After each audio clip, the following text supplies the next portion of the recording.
It is, of course, indeed a great pleasure and honor for me to be here to participate in the opening session of this workshop and what is actually a launch of the climate change adaptation in the Eastern Caribbean fisheries sector, described as CC4Fish. This workshop is of vital importance, and it is a vital step forward in addressing the prolonged issues of climate change in the fisheries sector. In light of the issues threatening our environment, climate change has become a very important issue that requires our utmost attention. Our industry, the fishing industry, plays a critical role in ensuring food security for all who reside in St. Kitts and Nevis, as well as those who visit our shores. As such, improving the fishing industry has been and will continue to be a priority for my government, the government of St. Kitts and Nevis. This workshop symbolizes that the threat of climate change is serious. And because of the vulnerability of the fisheries sector to those threats, we must take a more proactive role and approach to addressing it. The effects of climate change are among the biggest challenges in the Caribbean region, and it is in our best interest that we adopt practices to adapt to the onset effects that threaten our fishing livelihoods. We are aware that scientists have projected that the effects of climate change in the Caribbean region, which includes sea level rise, increases in sea surface temperatures, ocean acidification, and increases in the frequency and intensity of storms, will have catastrophic impacts on key coastal and marine ecosystems. In order to cope with those effects, along with those caused directly by anthropogenic factors, in 2011, the Department of Marine Resources here in St. Kitts and Nevis adopted the ecosystems approach to fishing. And since then, the Department of Marine Resources has taken a number of necessary measures to ensure the sustainability and the sustainable use of marine resources. This, of course, includes the strengthening of legislation to support effective management of the fisheries sector. This was done in January of 2016. This includes, of course, the strengthening of legislation.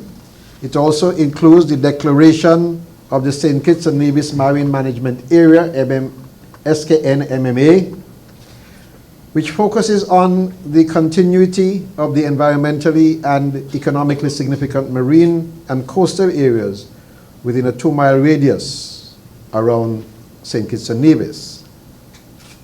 Admittedly, climate change, which is without boundaries, is a crucial issue that no nation can deal with on its own. As a result, the FAO has collaborated with the Department of Marine Resources for the purpose of increasing resilience and reducing vulnerability to climate change impacts in the Eastern Caribbean fisheries sector through the introduction of adaptation measures in fisheries management and capacity building of fisherfolk and aquaculturists. We have a long-standing relationship with the FAO, and we are thankful for the support of the FAO, was employed measures to sustain our local fisheries.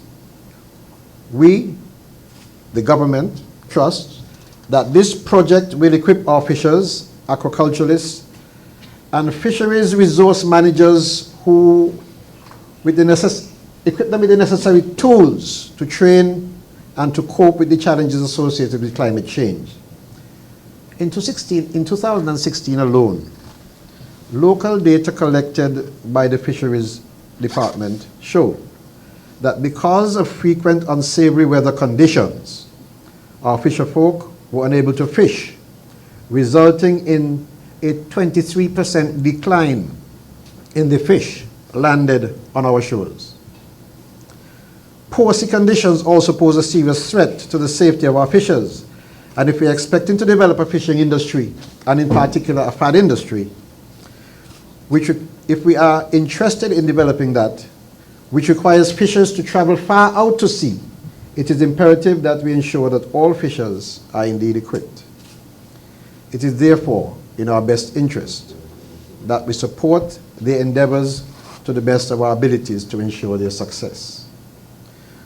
With the technological and financial support from FAO, the region can find cost-effective ways to address climate change. I therefore take this opportunity to extend many thanks to the FAO, including Dr. Iris Monroe, who is here with us today, the Regional Project Coordinator. We want to say thank you to FAO, and will you convey that to your organization. We approach the assistance of the FAO as well as other assistance, and we appreciate it. We appreciate it from those partners as well, like CRFM and Canary, and also the University of the West Indies. In all this, CC4Fish project seeks to work closely with our government.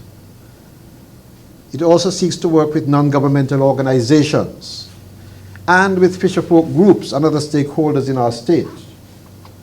We work together to promote a more balanced and integrated approach to climate change adaptation, and also to achieve inclusive and sustainable development in the region. We therefore ask once more that you give the FAO and this project your full support, so that benefits will redound not only to those who are fisherfolk, but to those who are users of fish. I therefore take this opportunity to thank all of you for participating, and I wish that every success will come as a result of the deliberations here this week. Thank you very much.